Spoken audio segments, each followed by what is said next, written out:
गुरबाणी गुरु सच्चे पातशाह जी का वचन है,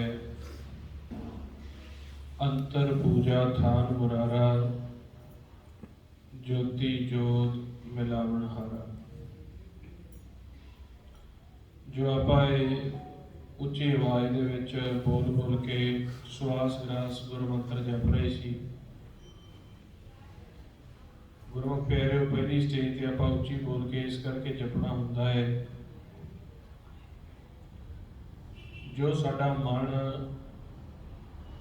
विचारां दे विच रह के आशा अभिलाषा फिक्रे फिक्र संसिया दे विच रह के मैला हो जाता है, तो फिर आपां एक उच्ची आवाज़ दे के मन नूं इन्हां विचारां तो रहत करदे। जे आपां पहली स्टेज ते ही अंतरगत जाप शुरू कर दईए तो मन टिकाऊ दे विच नहीं आउंदा। ये जुगत है, बैकरी तो मधमा, मधमा तो पैसंती, पैसंती तो फिर परावन। हुण बहुत सारे गुरमुख बड़ा बड़ा समा जाप भी कर लेंदे, बाणी भी बहुत ज़्यादा पढ़ते हैं, पर जिहड़े गुरमुख जुगत दे नाल जाप ना होने करके, बाणी ना पढ़न करके अंदरली अवस्था नहीं बनती। चौकड़ा लग जाता है, पर मन के विचार फुरने जिहड़े आ वो भी सिमरन दे नाल उस तरह ही चलते रहते हैं। बाणी विच महाराज कहते जोग जुगत सुन आयो गुरते।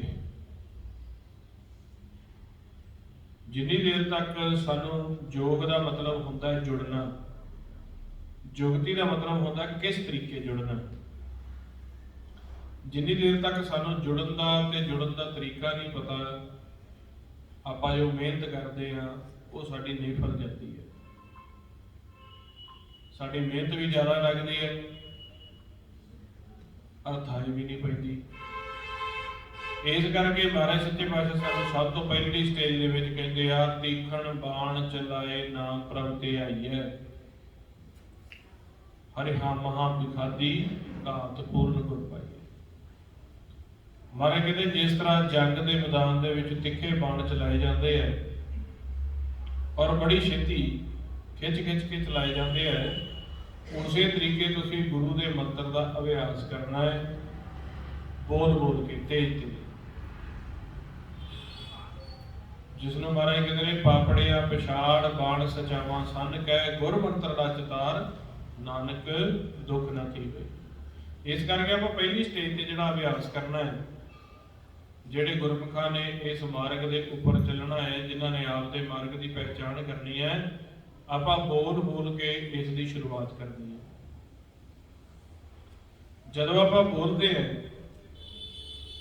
आप अपने नेत्रां नूं बंद रखना है, चौकड़ा ला के बैठ के नेत्रां नूं बंद करके जदों आप बोलते हैं तो आप की आवाज़ दे विच ध्यान रखना। वाह गुरु वाह गुरु, इनू दो भागां विच क्यों बोलते हैं? क्योंकि श्वास अपना एक है, वो भी दो भागों में सतगुर ने वंडिया होया। एक भाग अंदर जाता उसनूं कहते सास, जिहड़ा दूसरा भाग बाहर आउंदा उसनूं कहते ग्रास। ते महाराज कहते ने जिन्ना सास गिरास ना विसरै, हर नामा मन मत। हरि का नाम जिहड़ा मन नूं जिहड़ा मंत्र दिता है, श्वास ग्रास विधि दे नाल करना है ते बोल बोल के करना है। महाराज कहते ने धुन मैं ध्यान, ध्यान मैं जानिया गुरमुख अकथ कहानी। ते करना किवें? महाराज कहते ने पापड़ियां पिछाड़ बाण सचावा सन कह, गुर मंत्र का चितार नानक दुख न थीवे। जिवें सच्चे बाण खिंच के मारी दिया, तीखण बाण चलाए नाम प्रभ ते आईए, उस दी न्याई असीं नाम जपना है। जदों आप फिर नाम जपते आ उच्ची आवाज़ दे विच, क्योंकि कबीर साहब जी का आप वचन पढ़ते हैं,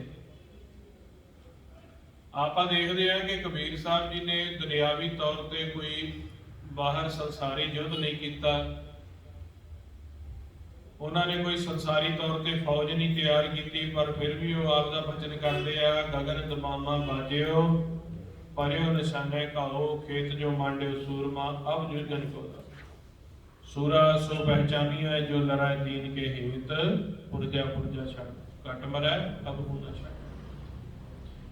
ਹੁਣ ਮਹਾਰਾਜ ਨੇ ਸਾਨੂੰ ਯੁੱਧ ਦਾ ਭਗਤ ਜੀ ਨੇ ਤਰੀਕਾ ਦੱਸਿਆ। ਹੁਣ ਇਹ ਯੁੱਧ ਕਿਹੜਾ ਹੈ? ਵੈਸੇ ਤਾਂ ਗੁਰਬਾਣੀ ਗੁਰੂ ਦੇ ਵਿੱਚ ਇੱਕ ਇਹ ਵੀ ਬਚਨ ਆਉਂਦਾ ਹੈ, ਹਰ ਕਾ ਬਿਲੋਭ ਨਾ ਬਿਲੋਭੋ ਮੇਰੇ ਭਾਈ ਸਹਿਜ ਬਿਲੋਭ ਜੈਸੇ ਤਤ ਕਰਦੇ। ਪਰ ਮਹਾਰਾਜ ਨੇ ਅਨੇਕਾਂ ਹੀ ਜੁਗਤੀਆਂ ਦੱਸੀਆਂ ਹੋਈਆਂ ਗੁਰਬਾਣੀ ਵਿੱਚ ਨਾਮ ਜਪਣ ਦੀਆਂ। ਕਿਤੇ ਸਾਨੂੰ ਕਿਹਾ ਵੀ ਸੂਰਮੇ ਬਣ ਕੇ ਸ਼ਬਦ ਦੇ ਬਾਣ ਦਾ ਸਹਾਰਾ ਲੈ ਕੇ ਤੁਸੀਂ ਇਹਨਾਂ ਪੰਜਾਂ ਦੂਤਾਂ ਨੂੰ ਕੁੱਟਣਾ ਹੈ। ਕਿਤੇ ਸਾਨੂੰ ਕਿਹਾ ਤਿੱਖੇ ਬਾਣ ਜਿਵੇਂ ਚੱਲਦੇ ਆ ਯੁੱਧ ਦੇ ਵਿੱਚ, ਉਸ ਦੀ ਨਿਆਈ ਤੁਸੀਂ ਗੁਰਮੰਤਰ ਦੇ ਇਸ ਬਾਣ ਨੂੰ ਚਲਾਉਣਾ। ਗੁਰ ਕੇ ਬਾਣ ਵਜਰ ਕਲ ਛੇਤੀ ਪ੍ਰਗਟਿਆ ਪਤ ਗੁਰ ਜਸ।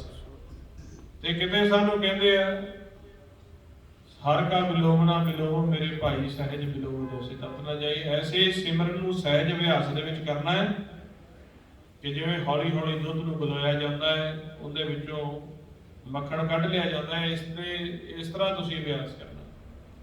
ਤੇ ਕਿਤੇ ਇੰਨੀ ਸਹਿਜ ਦੇ ਵਿੱਚ ਵਚਨ ਕੀਤੇ ਨੇ, ਕਹਿੰਦੇ ਗੁਰਮੁਖ ਰੋਮ ਰੋਮ ਹਰ ਧਿਆਵੈ। ਇਹਨਾਂ ਰੋਮਾਂ ਦੁਆਰਾ ਤੁਸੀਂ ਉਸ ਹਰੀ ਨੂੰ ਧਿਆਉਣਾ ਹੈ, ਰੋਮਾਂ ਨਾਲ ਜਾਪ ਕਰਨਾ। ਹੁਣ ਆਪਾਂ ਨੂੰ ਸਮਝਣ ਦੀ ਲੋੜ ਹੈ, ਜਿਸ ਤਰ੍ਹਾਂ ਯੁੱਧ ਨੀਤੀ ਹੁੰਦੀ ਹੈ। ਆਪਾਂ ਦੇਖਦੇ ਹਾਂ ਵੀ ਯੁੱਧ ਦੇ ਵਿੱਚ ਜਿਵੇਂ ਦਾ ਅੱਗੋਂ ਦੁਸ਼ਮਣ ਹਮਲਾ ਕਰਦਾ ਹੈ, ਜਿਵੇਂ ਦਾ ਹਥਿਆਰ ਚਲਾਉਂਦਾ ਹੈ, ਬਰਾਬਰ ਦੀਆਂ ਫੌਜਾਂ ਉਸ ਤਰ੍ਹਾਂ ਚਲਾਉਂਦੀਆਂ। ਹੁਣ ਦੁਸ਼ਮਣ ਹੈਗੇ ਆ ਇਹ ਪੰਜ ਦੂਤ ਜੋ ਸਾਡੇ ਮਨ ਨੂੰ ਘੇਰ ਕੇ ਰੱਖਦੇ ਆ। ਮਹਾਰਾਜ ਕਹਿੰਦੇ ਇਸ ਦੇਹੀ ਅੰਦਰ ਪੰਜ ਚੋਰ ਵਸੈ, ਕਾਮ ਕ੍ਰੋਧ ਲੋਭ ਮੋਹ ਹੰਕਾਰਾ, ਅੰਮ੍ਰਿਤ ਲੁਟੈ ਮਨ ਮੁਖ ਨਹੀਂ ਬੁਝੈ, ਕੋਈ ਨਾ ਸੁਣੈ ਪੁਕਾਰਾ। ਮਹਾਰਾਜ ਕਹਿੰਦੇ ਇਸ ਦੇਹੀ ਦੇ ਵਿੱਚ ਪੰਜ ਦੂਤ ਵਸਦੇ ਆ। ਕਿਵੇਂ ਦੇ ਨੇ ਉਹ ਪੰਜ ਦੂਤ? ਜਿਵੇਂ ਸਾਡਾ ਮਨ ਸੂਖਮ ਜੋਤ ਸਰੂਪ ਹੈ, ਮਹਾਰਾਜ ਕਹਿੰਦੇ ਨੇ ਇਹ ਮਨ ਕਰਮਾ, ਇਹ ਮਨ ਧਰਮਾ, ਇਹ ਮਨ ਪੰਚ ਤਤ ਤੈ ਜਨਮਾ। ਇਹ ਜਿਹੜਾ ਮਨ ਹੈ ਇਹ ਸੂਖਮ ਪੰਜਾਂ ਤੱਤਾਂ ਤੋਂ ਜਨਮ ਲੈ ਕੇ ਪ੍ਰਗਟ ਹੋਇਆ ਹੈ। ਇਸੇ ਤਰੀਕੇ ਇਹ ਸੂਖਮ ਮਨ ਦੇ ਨਾਲ ਇਸ ਨੂੰ ਵਿਚਾਰ ਦੇਣ ਵਾਲੇ ਵੀ ਸੂਖਮ ਨੇ, ਜਿਨ੍ਹਾਂ ਨੂੰ ਪੰਜ ਦੂਤ ਕਹਿ ਦਿੱਤਾ ਹੈ। ਪੰਜ ਦੂਤ ਚਿਤਵੈ ਵਿਕਾਰਾ, ਮਾਇਆ ਮੋਕਾ ਇਹ ਪਸਾਰਾ। ਜਿਹੜੇ ਸਾਨੂੰ ਵਿਚਾਰ ਆਉਂਦੇ ਆ, ਜਦੋਂ ਆਪਾਂ ਬਾਣੀ ਪੜ੍ਹਨ ਲੱਗਦੇ ਆ ਉਸ ਵਕਤ ਸਾਨੂੰ ਵਿਚਾਰ ਆਉਂਦੇ ਆ, ਸਿਮਰਨ ਕਰਨ ਲੱਗੀਏ ਉਸ ਵਕਤ ਸਾਨੂੰ ਵਿਚਾਰ ਆਉਂਦੇ ਆ, ਧਿਆਨ ਵਿੱਚ ਬੈਠਣ ਲੱਗੀ ਉਸ ਵਕਤ ਵਿਚਾਰ ਆਉਂਦੇ ਆ। ਆਉਂਦੇ ਸੂਖਮ ਹੀ ਤੇ ਦਿਖਦੇ ਵੀ ਨਹੀਂ ਜੇ ਕਿੱਥੋਂ ਆਉਂਦੇ ਆ, ਸੁਭਾਵਿਕ ਤੌਰ ਤੇ ਹੀ ਸਾਡੇ ਅੰਦਰ ਚੱਲੀ ਜਾਂਦੇ। ਹੁਣ ਮਨ ਤਾਂ ਚਾਹੁੰਦਾ ਹੈ ਵੀ ਮੈਂ ਅਭਿਆਸ ਕਰਾਂ, ਮਨ ਤਾਂ ਚਾਹੁੰਦਾ ਹੈ ਕਿ ਮੈਂ ਸ਼ਬਦ ਦੇ ਨਾਲ ਆਪਦੀ ਸੁਰਤੀ ਜੋੜ ਕੇ ਬੈਠਾ, ਪਰ ਜਦੋਂ ਮਨ ਇਹ ਆਪਦੀ ਕੋਸ਼ਿਸ਼ ਕਰਨ ਲੱਗਦਾ ਹੈ, ਜਿਹੜੇ ਇਹ ਪੰਜ ਦੂਤ ਆ, ਜਿਹੜੇ ਇਸ ਦੇ ਦੁਸ਼ਮਣ ਆ, ਉਹ ਇਸ ਨੂੰ ਵੱਖਰੇ ਵੱਖਰੇ ਵਿਚਾਰ ਕਰਨੇ ਦੇਣੇ ਸ਼ੁਰੂ ਕਰ ਦਿੰਦੇ, ਗੱਲ ਨਹੀਂ ਸੁਣਦੇ। ਆ ਸਾਡੇ ਕੰਨ, ਇਹਨਾਂ ਕੰਨਾਂ ਦੇ ਵਿੱਚੋਂ ਦੀ ਬੋਲਣਾ ਸ਼ੁਰੂ ਕਰ ਦਿੰਦੇ ਆ। ਆ ਸਾਡੇ ਨੇਤਰ ਆ, ਇਹਨਾਂ ਦੇ ਅੱਗੇ ਸਾਨੂੰ ਦ੍ਰਿਸ਼ ਦਿਖਾਉਣੇ ਸ਼ੁਰੂ ਕਰ ਦਿੰਦੇ ਆ। ਆ ਸਾਡਾ ਮੁਖ ਆ, ਸਹਿ ਸੁਭਾਏ ਅਸੀਂ ਆ ਜੀਵਾਂ ਨੂੰ ਵੀ ਨਹੀਂ ਹਿਲਾਉਂਦੇ ਤੇ ਅੰਤਰਗਤ ਬੋਲੀ ਜਾ ਰਹੇ ਆ। ਤੇ ਮਹਾਰਾਜ ਕਹਿੰਦੇ ਤਾਂ ਜਾਣ ਪੈ ਗਿਆ ਤੁਹਾਡੇ ਤੇ। ਕਹਿੰਦੇ ਨੇਤਰ ਸੋਏ ਪਰ ਦ੍ਰਿਸ਼ਟ ਵਿਕਾਰ, ਸ਼ਰਵਣ ਸੋਏ ਸੁਣ ਨਿੰਦ ਵਿਚਾਰ, ਜੀਵਾ ਸੋਈ ਲੋਭ ਮੀਠਾ ਸਾਧ, ਮਨ ਸੋਇਆ ਮਾਇਆ ਵਿਸਮਾਦ। ਕਾਲ ਜਾਲ ਜੀਵਾ ਹਰ ਨੈਣੀ, ਕਰਨੀ ਕਾਲ ਸੁਣੈ ਵਿਖ ਬੈਣੀ। ਮਹਾਰਾਜ ਕਹਿੰਦੇ ਤੁਹਾਡੇ ਤੇ ਜਾਲ ਪਿਆ ਹੋਇਆ। ਕਿਹੜਾ ਜਾਲ? ਵੀ ਅੱਖਾਂ ਤੁਹਾਡੀਆਂ ਖੁੱਲੀਆਂ ਹੋਈਆਂ, ਚਾਹੇ ਬੰਦ ਹੋਣ, ਤੁਹਾਨੂੰ ਤਰ੍ਹਾਂ ਤਰ੍ਹਾਂ ਦੇ ਦ੍ਰਿਸ਼ ਦਿਖੀ ਜਾਂਦੇ ਆ। ਤੁਹਾਡੇ ਕੰਨਾਂ ਦੇ ਵਿੱਚ ਸਹਿ ਸੁਭਾਏ ਅੰਦਰ ਵਿਚਾਰ ਚੱਲੀ ਜਾਂਦੇ ਆ। ਤੁਸੀਂ ਆਪ ਮੁਹਾਰਾ ਅੰਤਰਗਤ ਗੱਲਾਂ ਕਰੀ ਜਾਂਦੇ ਆ, ਫੁਰਨੇ ਲਈ ਜਾਂਦੇ ਆ, ਉਧਰ ਬਾਣੀ ਪੜ੍ਹਦੇ ਪਏ ਆ, ਸਿਮਰਨ ਕਰਦੇ ਆ, ਉਧਰ ਧਿਆਨ ਨਹੀਂ ਜਾਂਦਾ। ਇਹ ਕੌਣ ਰੋਕਦਾ ਪਿਆ ਤੁਹਾਨੂੰ?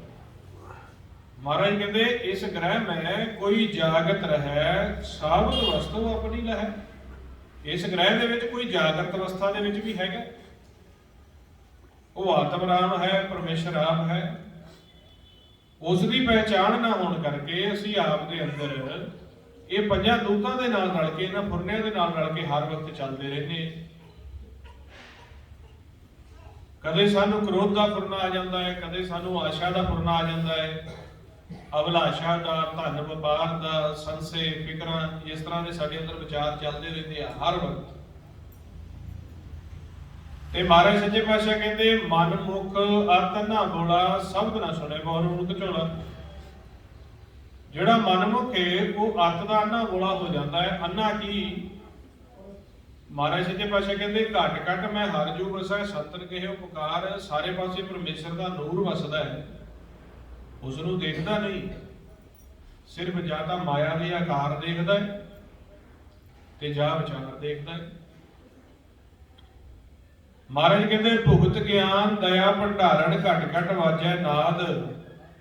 ਸਾਰੇ ਬ੍ਰਹਿਮੰਡ ਦੇ ਵਿੱਚ ਨਾਦ ਦੀ ਧੁਨੀ ਚੱਲਦੀ ਪਈ ਹੈ। ਉਸ ਧੁਨ ਨੂੰ, ਅਨਾਹਦ ਧੁਨ ਨੂੰ, ਉਸ ਗੁਪਤ ਨਾਮ ਨੂੰ ਸੁਣਦਾ ਨਹੀਂ। ਕੀ ਸੁਣਦਾ?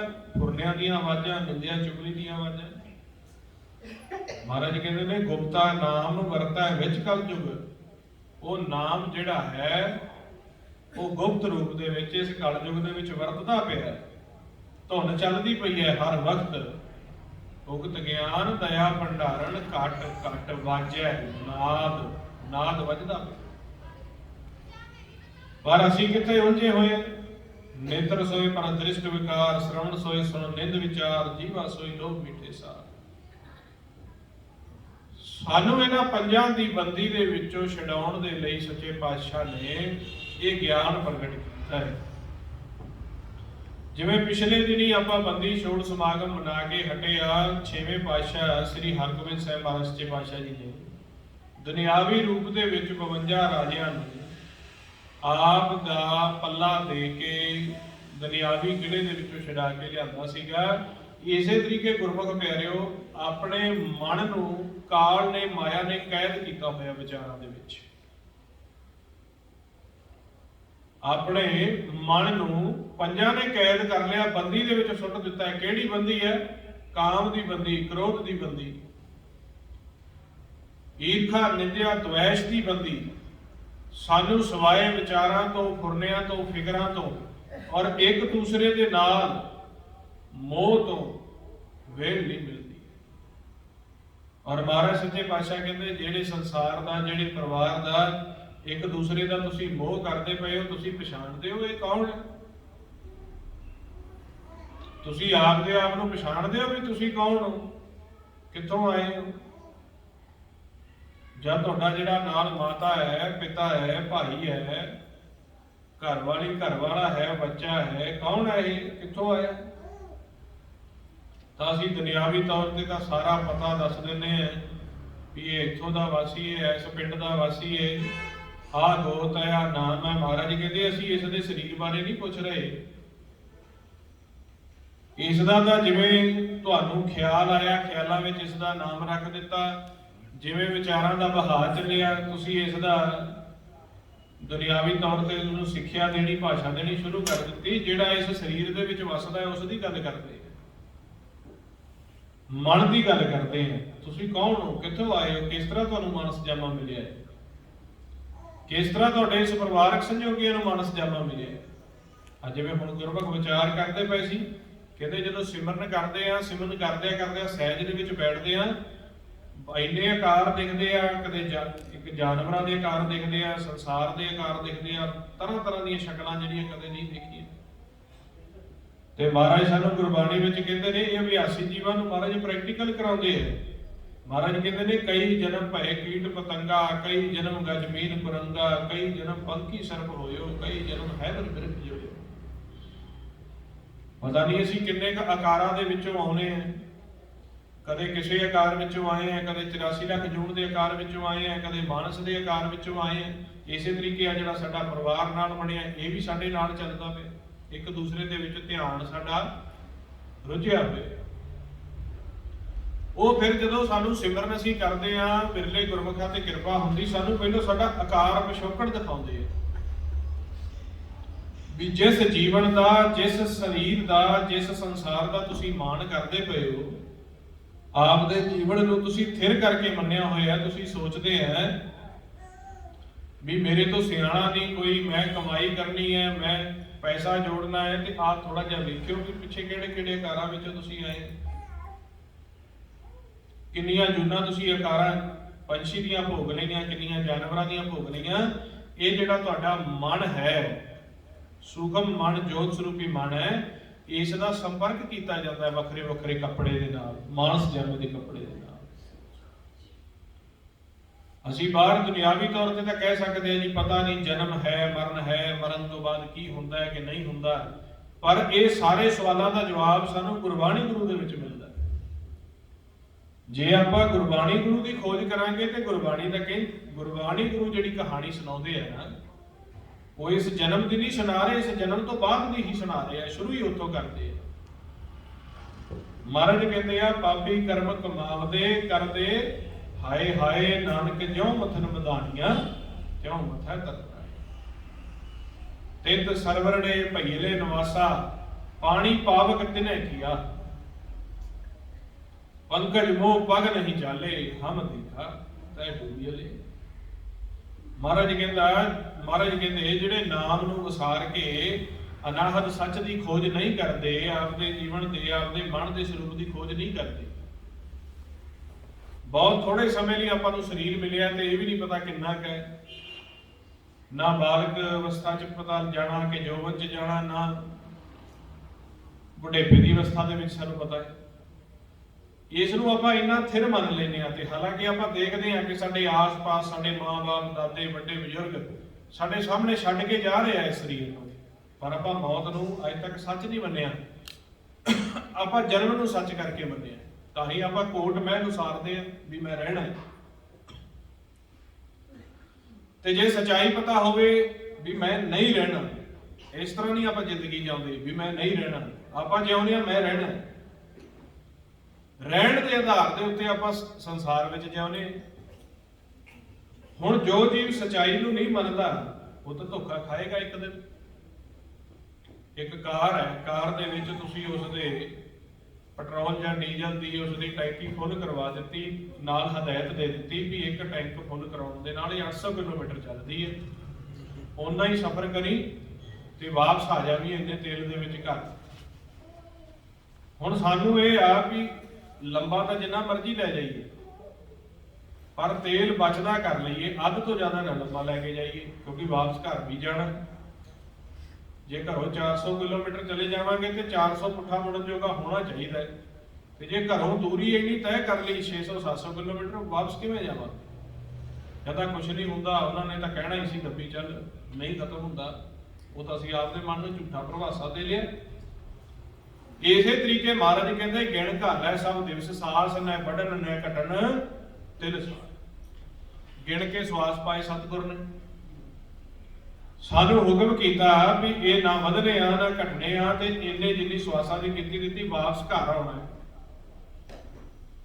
ਹੁਣ ਇੱਥੇ ਜਦੋਂ ਆਪਾਂ ਆਏ, ਸੰਸਾਰੀ ਮਾਇਆ ਦੇ ਵਿੱਚ ਖੇਲਣ ਲੱਗੇ, ਆਕਾਰਾਂ ਦੇ ਵਿੱਚ ਖੇਲਣ ਲੱਗੇ, ਤੇ ਪਹਿਲਾਂ ਤਾਂ ਅਸੀਂ ਆਪ ਦਾ ਸਰੂਪ ਭੁੱਲ ਗਏ। ਅਸੀਂ ਆਪਦੇ ਆਪ ਨੂੰ ਆ ਚਮੜੇ ਦਾ ਸਰੀਰ ਮੰਨਦੇ ਹਾਂ, ਜੋ ਇਸ ਸਰੀਰ ਦੇ ਵਿੱਚ ਖੇਲ ਰਿਹਾ ਹੈ। ਜਦੋਂ ਸਵਾਸਾਂ ਦੀ ਪੂੰਜੀ ਖਤਮ ਹੋ ਜਾਂਦੀ ਹੈ, ਜੋ ਛੱਡ ਕੇ ਜਾਂਦਾ ਇਸ ਸਰੀਰ ਨੂੰ, ਉਹ ਅਸੀਂ ਆਪ ਦਾ ਅਸਲੀ ਸਰੂਪ ਆ, ਉਸ ਦਾ ਸਾਨੂੰ ਭੇਦ ਨਹੀਂ ਰਿਹਾ। ਫਿਰ ਇੱਥੇ ਆ ਕੇ ਅਸੀਂ ਆਪ ਦਾ ਘਰ ਭੁੱਲ ਗਏ, ਕਿਹੜੇ ਘਰ ਤੋਂ ਸਾਨੂੰ ਇੱਥੇ ਭੇਜਿਆ, ਕਿਸ ਨੇ ਇੱਥੇ ਭੇਜਿਆ ਹੈ, ਤੇ ਕਿਸ ਤਰ੍ਹਾਂ ਅਸੀਂ ਇੱਥੋਂ ਵਾਪਸ ਜਾਣਾ। ਆਪ ਦਾ ਘਰ ਭੁੱਲ ਗਏ, ਆਪ ਦਾ ਪਿਛੋਕੜ ਭੁੱਲ ਗਏ, ਆਪ ਦਾ ਜਨਮ ਭੁੱਲ ਗਏ, ਆਪ ਦਾ ਮਰਨ ਭੁੱਲ ਗਏ, ਕਿ ਅਸੀਂ ਇੱਥੇ ਅਚਨਚੇਤ ਅਵਸਥਾ ਦੇ ਵਿੱਚ ਖੇਲਣ ਲੱਗੇ। ਤਾਂ ਹੀ ਇਸ ਨੂੰ ਮਾਤ ਲੋਕ ਕਹਿ ਦਿੱਤਾ, ਮ੍ਰਿਤ ਲੋਕ ਕਹਿ ਦਿੱਤਾ। ਜਿਵੇਂ ਸੰਸਾਰੀ ਜੀਵਾਂ ਨੇ ਸਾਨੂੰ ਦ੍ਰਿੜ ਕਰਵਾਇਆ, ਜਿਵੇਂ ਆਪਾਂ ਉਸ ਸੱਚ ਤੋਂ ਸਵਾਸਾਂ ਦੀ ਪੂੰਜੀ ਲੈ ਕੇ ਮਾਨਸ ਜਾਮੇ ਵਿੱਚ ਖੇਲਣ ਆਏ ਹਾਂ, ਉਸੇ ਤਰੀਕੇ ਸਾਡੀ ਮਾਤਾ ਆਈ ਹੈ, ਉਸੇ ਤਰੀਕੇ ਸਾਡਾ ਪਿਤਾ ਆਇਆ, ਉਸੇ ਤਰੀਕੇ ਭਾਈ ਭੈਣ ਆਏ ਨੇ। ਹੁਣ ਇੱਕ ਬਿਰਖ ਦੇ ਆਗੇ, ਆ ਸੰਸਾਰ ਦੇ ਵਿੱਚ ਆ ਸਰੀਰ ਰੂਪੀ ਬਿਰਖ ਦੇ ਆਗੇ ਇਕੱਠੇ ਹੋ, बिरखे हेठ सब जंत इकट्ठे, एक बैठे एक बोलन तत्ते। हुण इत्थे आके जदों खेलण लगे तो एक दूसरे नूं आपदा करके जानना शुरू कर दिता। जदों इस तरीके साडी मूर्खां दी न्यायी साडी भरम दी अवस्था नूं देखदे ने सतगुर भी ये सारे बच्चे जिवें जिवें संसार दे विच खेलण जा रहे हैं, पवन गुरु दे विच खेलण जा रहे हैं, तो आपदे मूल नूं भुल रहे हैं। साडी इन्नी माड़ी अवस्था नूं देखदिआं होइआं उन्हां ने साडे मन नूं जगाउण दे लई आप दे खास ਉਹ संत साधु ਜਿਹੜੇ ਉਹਨਾਂ ਦੇ ਘਰ ਦੇ ਵਿੱਚ ਵਿਰਾਜਮਾਨ ਸਮਾਏ ਹੋਏ ਸੱਚ ਗੁਰਮੁਖ ਹੁੰਦੇ ਆ, ਉਹਨਾਂ ਦੀ ਡਿਊਟੀ ਲਾ ਕੇ ਇੱਥੇ ਭੇਜਿਆ, ਜਿਨ੍ਹਾਂ ਨੂੰ ਆਪਾਂ ਪੜ੍ਹਦੇ ਆ ਨਾ, ਤਿੱਥੈ ਜੋਧ ਮਹਾਬਲ ਸੂਰ ਤਿਨ ਮੈਂ ਰਾਮ ਰਹਿਆ ਭਰਪੂਰ, ਤਿੱਥੈ ਸੀਤੋ ਸੀਤਾ ਮਹਿਮਾ ਮਾਏ ਤਾਕੇ ਰੂਪ ਨਾ ਕਥਨੇ ਜਾਏ, ਨਾਮ ਮਰੈ ਨਾ ਠਾਕੇ ਜਾਏ ਜਿਨ ਕੇ ਰਾਮ ਵਸੇ। ਆਪ ਦੇ ਖੰਡ ਦੇ ਵਿੱਚ ਬੈਠੇ ਹੋਏ ਉਹ ਗੁਰਮੁਖਾਂ ਨੂੰ ਭੇਜਿਆ ਜਿਨ੍ਹਾਂ ਦੇ ਵਿੱਚ ਰਾਮ ਵਸ ਚੁੱਕਿਆ ਸੀਗਾ। ਜਦੋਂ ਐਸੀਆਂ ਰੂਹਾਂ ਸੰਸਾਰ ਦੇ ਵਿੱਚ ਖੇਡਣ ਆਉਂਦੀਆਂ ਨੇ, ਨਾ ਤਾਂ ਉਹ ਜਨਮ ਮਰਨ ਵਿੱਚ ਹੁੰਦੀਆਂ ਨੇ, ਨਾ ਉਹ ਪੰਜ ਨੂੰ ਠੱਗ ਸਕਦੇ ਆ, ਨਾ ਉਹ ਮਰੈ ਨਾ ਠਾਗੇ ਜਾਏ, ਕਿਉਂਕਿ ਉਹਨਾਂ ਨੇ ਜੁਗਾਂ ਦੀ ਭਗਤੀ ਕਰਕੇ ਜਿਨ ਕੇ ਰਾਮ ਵਸੇ ਮਨ ਮਾਏ, ਰਾਮ ਨੂੰ ਮਨ ਚ ਵਸਾ ਲਿਆ। ਫਿਰ ਉਹ ਗੁਰਮੁਖ ਆਏ ਸਾਨੂੰ ਦੱਸਣ, ਇਹ ਜੀ ਤੂੰ ਕੌਣ, ਕਹਾਂ ਤੇ ਵੀ ਹੁਣ ਆਪਾਂ ਸਾਰਿਆਂ ਨੂੰ ਦੱਸਦੇ ਆ। ਉਹਨਾਂ ਪ੍ਰਚਾਰ ਕੀਤਾ ਧਰਤੀ ਤੇ, ਇਲਾਕਿਆਂ ਵਿੱਚ, ਸ਼ਹਿਰਾਂ ਵਿੱਚ, ਦੇਸ਼ਾਂ ਵਿੱਚ, ਵਿਦੇਸ਼ਾਂ ਵਿੱਚ, ਤੇ ਅੱਗੇ ਆਉਣ ਵਾਲੇ ਸਮੇਂ ਦੇ ਵਿੱਚ ਸਾਡੇ ਉੱਤੇ ਕਿਰਪਾ ਕਰਕੇ ਉਹਨਾਂ ਨੇ ਦੇਖਿਆ ਵੀ ਆਉਣ ਵਾਲੇ ਸਮੇਂ ਦੇ ਵਿੱਚ ਵੀ ਭਗਤ ਸੰਤ ਸਾਧੂ ਗੁਰਮੁਖ ਇਸੇ ਤਰੀਕੇ ਪ੍ਰਗਟ ਹੁੰਦੇ ਰਹਿਣਗੇ। ਉਹ ਲਿਖਤੀ ਰੂਪ ਦੇ ਵਿੱਚ ਸਾਨੂੰ ਉਹ ਆਪਦੇ ਬਚਨ ਦੇ ਗਏ, ਜਿਨ੍ਹਾਂ ਨੂੰ ਅਸੀਂ ਗੁਰਬਾਣੀ ਕਹਿੰਦੇ।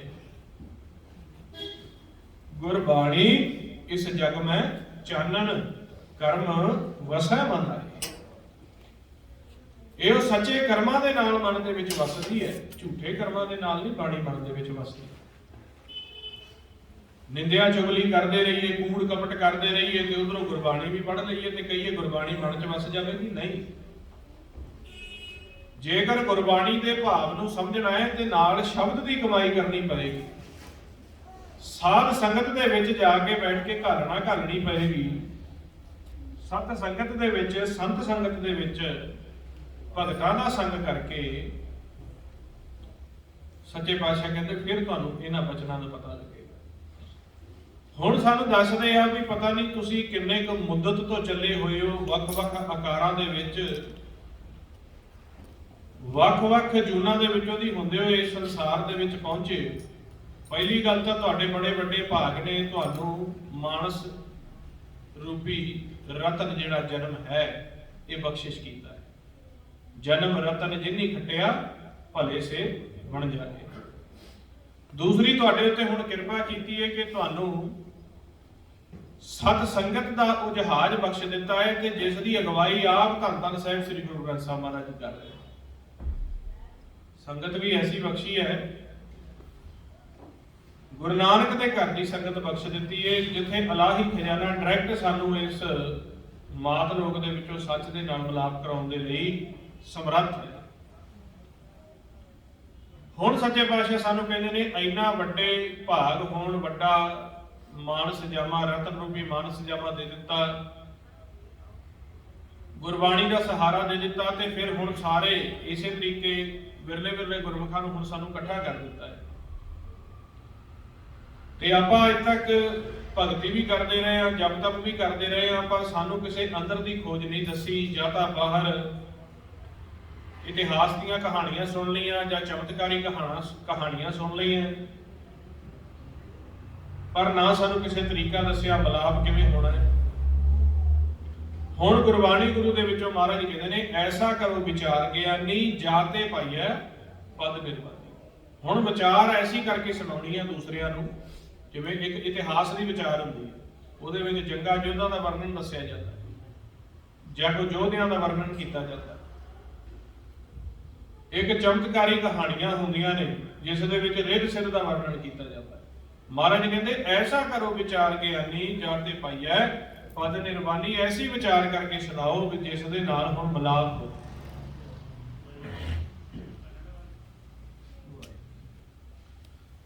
ਹੁਣ ਉਹ ਵਿਚਾਰ ਦੇ ਲਈ ਆਪਾਂ ਨੂੰ ਸ਼ਬਦ ਦੀ ਕਮਾਈ ਦੀ ਲੋੜ ਹੈ, ਕਿਉਂਕਿ ਜੇ ਆਪਾਂ ਕੱਲਾ ਕਹਿ ਦਈਏ ਕਿ ਇਸ ਤਰ੍ਹਾਂ ਮਲਾਪ ਹੋ ਜਾਏਗਾ, ਆਹ ਮਲਾਪ ਹੋ ਜਾਏਗਾ, ਤੇ ਮਹਾਰਾਜ ਸੱਚੇ ਪਾਤਸ਼ਾਹ ਕਹਿੰਦੇ ਗੱਲੀ ਜੋਗ ਨਾ ਹੋਈ। ਗੱਲਾਂ ਦੇ ਨਾਲ ਜੋਗ ਤਾਂ ਹੁੰਦਾ ਨਹੀਂ। ਇਸ ਕਰਕੇ ਸਤਿਗੁਰਾਂ ਨੇ ਦੱਸਿਆ ਹੈ ਕਿ ਕਥਾ ਵਿਚਾਰਤਾ ਕਰਨੀ ਹੈ, ਨਾਲ ਸ਼ਬਦ ਦੀ ਕਮਾਈ ਵੀ ਕਰਨੀ ਹੈ। ਤੇ ਸ਼ਬਦ ਦੀ ਕਮਾਈ ਦਾ ਜੋ ਤਰੀਕਾ ਆਪਾਂ ਦੱਸਿਆ ਹੈ, ਸਭ ਤੋਂ ਪਹਿਲੀ ਸਟੇਜ ਦੇ ਵਿੱਚ ਆਪਾਂ ਬੋਲ ਕੇ ਅਭਿਆਸ ਕਰਨਾ। ਬੋਲ ਕੇ ਅਭਿਆਸ ਜਦੋਂ ਆਪਾਂ ਕਰਦੇ ਹਾਂ, ਜਿਹੜੇ ਵਿਚਾਰ, ਫੁਰਨੇ, ਫਿਕਰਾਂ, ਸੰਸੇ ਸਾਨੂੰ ਲਗਾਤਾਰ ਚੱਲ ਰਹੇ ਆ, ਮਨ ਇਹਨਾਂ ਵਿਚਾਰਾਂ ਤੋਂ ਪਿੱਛੇ ਹਟ ਜਾਂਦਾ ਹੈ। ਮਹਾਰਾਜ ਜੀ ਕਹਿੰਦੇ ਨੇ ਵਿਚਾਰ ਮਾਰੇ ਤਰੈ ਤਾਰੇ ਉਲਟ ਜੋੜ ਨਾ ਆਵੇ। ਵਿਚਾਰਾਂ ਨੂੰ ਖਤਮ ਕਰ ਲਓ, ਤੁਸੀਂ ਉਲਟਾ ਜੋੜਾਂ ਦੇ ਵਿੱਚ ਨਹੀਂ ਆਓ। ਹੁਣ ਜਦੋਂ ਆਪਾਂ ਸਿਮਰਨ ਕਰਦੇ ਵਿਚਾਰਾਂ ਨੂੰ ਮਾਰ ਲੈਨੇ, ਵਿਚਾਰ ਮਾਰਦੇ ਕਿਵੇਂ ਆ? ਜਦੋਂ ਆਪਾਂ ਆਪ ਦੀ ਆਵਾਜ਼ ਦੇ ਵਿੱਚ ਧਿਆਨ ਧਰ ਕੇ ਨੇਤਰ ਬੰਦ ਕਰਕੇ ਫਿਰ ਅਭਿਆਸ ਕਰਦੇ,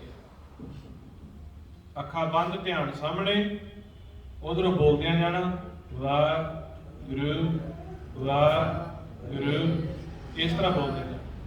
ਜੇ ਆਪਾਂ ਨੇਤਰ ਖੋਲ ਲਵਾਂਗੇ ਫਿਰ ਵੀ ਧਿਆਨ ਸਾਡਾ ਬਾਹਰ ਕਿਸੇ ਨਾ ਕਿਸੇ ਆਕਾਰ ਦੇ ਵਿੱਚ ਆ ਕੇ ਲੱਗ ਜਾਊਗਾ, ਅੰਦਰ ਦੀ ਯਾਤਰਾ ਫਿਰ ਨਹੀਂ ਸ਼ੁਰੂ ਹੋਏਗੀ।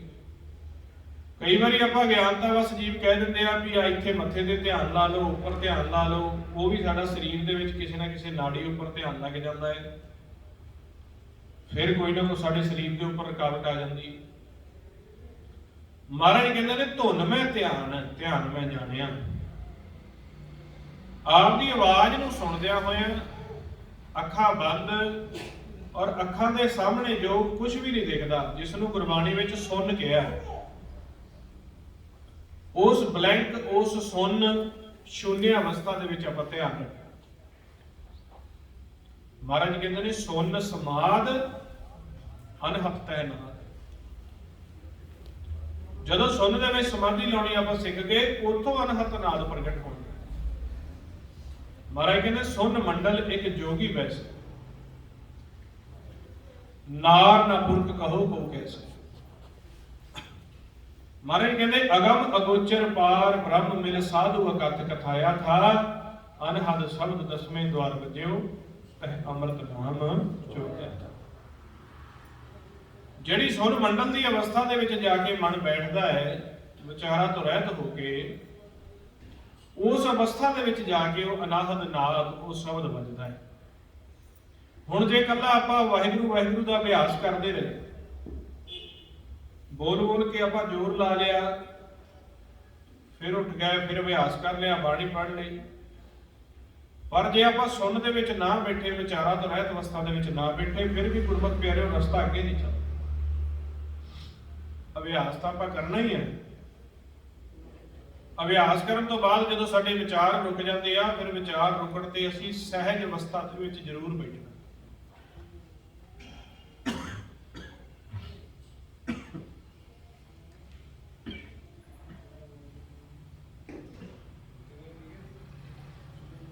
ਸਹਿਜ ਅਵਸਥਾ ਦੇ ਵਿੱਚ ਬੈਠੇ ਬਿਨਾਂ ਸਾਡਾ ਰਸਤਾ ਫਿਰ ਅੱਗੇ ਨਹੀਂ ਚੱਲਦਾ। ਜਿਵੇਂ ਜਿਵੇਂ ਵਿਚਾਰ ਸਾਡੇ ਰੁਕਦੇ ਜਾਂਦੇ ਆ, ਉਸੇ ਤਰੀਕੇ ਸਾਡੇ ਮੁਖ ਦੀ ਆਵਾਜ਼ ਆਪਣੇ ਆਪ ਹੀ ਹੌਲੀ ਹੁੰਦੀ ਜਾਂਦੀ ਹੈ। ਜਿਵੇਂ ਆਪਾਂ ਬੋਲ ਰਹੇ ਸੀ ਵਾਹਿਗੁਰੂ ਵਾਹਿਗੁਰੂ, ਜਿਵੇਂ ਮਨ ਚ ਸਹਿਜ ਆਏਗੀ, ਆਪਣੇ ਆਪ ਹੀ ਸਹਿਜ ਹੁੰਦਾ ਜਾਣਾ। ਸਹਿਜ ਹੁੰਦਾ ਹੁੰਦਾ ਇੰਨੀ ਸਹਿਜ ਦੇ ਵਿੱਚ ਚਲਿਆ ਜਾਣਾ ਕਿ ਸਾਨੂੰ ਆਪਦੇ ਮੁਖ ਦਾ ਬੋਲ ਵੀ ਨਹੀਂ ਸੁਣਦਾ।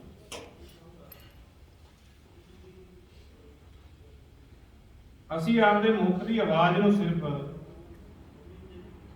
ਉਸ ਦੇ ਵਿੱਚ ਧਿਆਨ ਧਰ ਕੇ ਬੋਲਦੇ ਜਾਣਾ। ਇਸ ਆਵਾਜ਼ ਨੇ ਆਪਣੇ ਆਪ ਹੀ ਸਹਿਜ ਹੁੰਦੇ ਜਾਣਾ। ਸਹਿਜ ਹੁੰਦੇ ਹੁੰਦੇ ਹੁੰਦੇ ਆਪਣੀ ਆਵਾਜ਼ ਰੁਕ ਜਾਂਦੀ ਹੈ ਤੇ ਧਿਆਨ ਕਿੱਥੇ ਆ ਜਾਂਦਾ ਹੈ? ਆਪਣੇ ਆਪ ਹੀ ਅੱਖਾਂ ਬੰਦ ਹੁੰਦੀਆਂ ਨਾ, ਸਾਹਮਣੇ ਸੁਣਨ ਦੇ ਵਿੱਚ ਧਿਆਨ ਹੁੰਦਾ। ਇਸ ਨੂੰ ਆਸਮਾਨ ਵੀ ਕਹਿ ਦਿੱਤਾ ਸੱਚੇ ਪਾਤਸ਼ਾਹ ਨੇ। ਕਹੋ ਕਬੀਰ ਖੋਜੋ ਆਸਮਾਨ, ਰਾਮ ਸਮਾਨ ਨਾ ਦੇਖੂਗਾ। ਸੋ ਆਓ ਫਿਰ ਆਪਾਂ ਗੁਰਮੰਤਰ ਦਾ ਅਭਿਆਸ ਕਰਕੇ ਇਸ ਸਹਿਜ ਦੇ ਵਿੱਚ ਜਾ ਕੇ, ਜਿੱਥੇ ਸਾਰੇ ਵਿਚਾਰ ਫੁਰਨੇ ਖਤਮ ਹੋ ਜਾਂਦੇ, ਉਹਨਾਂ ਵਿਚਾਰਾਂ ਤੋਂ ਰਹਿਤ ਅਵਸਥਾ ਦੇ ਵਿੱਚ ਹੌਲੀ ਹੌਲੀ ਆਵਾਜ਼ ਨੂੰ ਘੱਟ ਕਰਦੇ ਆ ਫਿਰ ਕੋਈ ਮਾੜਾ ਮੋਟਾ ਸਾਨੂੰ ਵਿਚਾਰ ਸਾਡੇ ਅੰਦਰ ਰਹਿ ਨਾ ਜਾਵੇ, ਕੋਈ ਮਾੜੀ ਮੋਟੀ ਸਾਡੇ ਅੰਦਰ ਫੁਰਨਾ ਜਾਂ ਕੋਈ ਹਲਕਾ ਆ ਜਾਵੇ, ਕੋਈ ਸਾਡਾ ਧਿਆਨ ਨਾ ਪਾਸੇ ਹੋ ਜਾਵੇ, ਉਹਦੇ ਲਈ ਆਪਾਂ ਸਵਾਸਾਂ ਨਾਲ ਧਿਆਨ ਜੋੜ ਕੇ ਸਿਮਰਨ ਕਰਨਾ ਹੁੰਦਾ। ਜਦੋਂ ਸਵਾਸ ਅੰਦਰ ਜਾਂਦਾ ਆਵਾਜ਼, ਬਾਹਰ ਆਉਂਦਾ ਗੁਰੂ, ਸਿਰਫ ਮਹਿਸੂਸ ਕਰਨਾ। ਪਹਿਲਾਂ ਬੋਲਣਾ, ਫਿਰ ਹੌਲੀ, ਫਿਰ ਹੋਰ ਹੌਲੀ, ਫਿਰ ਸਵਾਸਾਂ ਦੇ ਨਾਲ ਆਪਾਂ ਕਰਦੇ ਹਾਂ, ਸਿਰਫ ਮਹਿਸੂਸ ਕਰਦੇ ਹਾਂ, ਜੀਭਾਂ ਨਾਲ ਨਹੀਂ ਕਰਦੇ। ਫਿਰ ਬਿਲਕੁਲ ਇੰਨੀ ਖੁਮਾਰੀ ਚੜ ਜਾਵੇ ਕਿ ਅਸੀਂ ਬੈਠੇ ਸਰੀਰ ਦੇ ਵਿੱਚ ਹੀ ਹਾਂ, ਪਰ ਸਾਨੂੰ ਮਹਿਸੂਸ ਨਾ ਹੋਵੇ ਕਿ ਆਪਾਂ ਸਰੀਰ ਦੇ ਵਿੱਚ ਜਾਂ ਸਰੀਰ ਤੋਂ ਅਲੱਗ ਅਵਸਥਾ 'ਚ। ਬਿਲਕੁਲ ਇਹ ਸਰੀਰ ਸਹਿਜ ਹੋ ਜਾਣਾ ਚਾਹੀਦਾ, ਆਨੰਦ ਵਿੱਚ, ਸੁੰਨ ਅਵਸਥਾ ਦੇ ਵਿੱਚ ਸਰੀਰ ਚਲਾ ਜਾਂਦਾ। ਔਰ ਕਰਦੇ ਅਸੀਂ ਸਹਿਜ ਹੁੰਦੇ ਟਿਕਾਓ ਜਾ ਕੇ ਸਾਡਾ ਬਣ ਜਾਂਦਾ ਹੈ ਉਸ ਸੁੰਨ ਮੰਡਲ ਦੇ ਵਿੱਚ। ਉੱਥੇ ਫਿਰ ਸਾਨੂੰ ਅੰਦਰਲੇ ਪਾਸੋਂ ਉਹ ਸਹਿਜ ਉਹ ਅਨਾਹਦ ਬਾਣੀ ਦੀਆਂ ਧੁਨਾਂ, ਉਹ ਸ਼ਬਦ ਸੁਣਾਈ ਦਿੰਦੇ ਆ, ਜਿਨ੍ਹਾਂ ਧੁਨਾਂ ਦੇ ਨਾਲ ਸੁਰਤੀ ਜੋੜ ਕੇ ਸਾਡੇ ਮਨ ਨੇ ਇਸ ਸਰੀਰ ਰੂਪੀ ਬ੍ਰਹਮ ਤੋਂ ਪਾਰ ਹੋਣਾ, ਜਿਹਨੂੰ ਕਹਿ ਦਿੰਦੇ ਨੇ ਪਰਾ ਬਾਣੀ। ਜੋ ਇਸ ਸਰੀਰ ਵਿੱਚ ਇਹਨਾਂ ਕੰਨਾਂ ਨਾਲ ਨਹੀਂ ਸੁਣਦੀ, ਉਹ ਸਹਿਜ ਦੇ ਵਿੱਚ ਬੈਠ ਕੇ ਅੱਗੋਂ ਸੁਣਦੀ, ਉਸ ਬਾਣੀ ਦੇ ਵਿੱਚ ਸਾਡੇ ਮਨ ਨੇ ਜਾਣਾ। ਸੋ ਆਓ ਫਿਰ ਆਪਾਂ ਥੋੜਾ ਜਿਹਾ ਸਿਮਰਨ ਕਰਕੇ ਥੋੜੀ ਦੇਰ ਫਿਰ ਪ੍ਰੈਕਟੀਕਲ ਕਰੀਏ। ਆਓ ਜੀ, ਕਰੋ ਸ਼ੁਰੂ ਜੀ। ਵਾਹਿਗੁਰੂ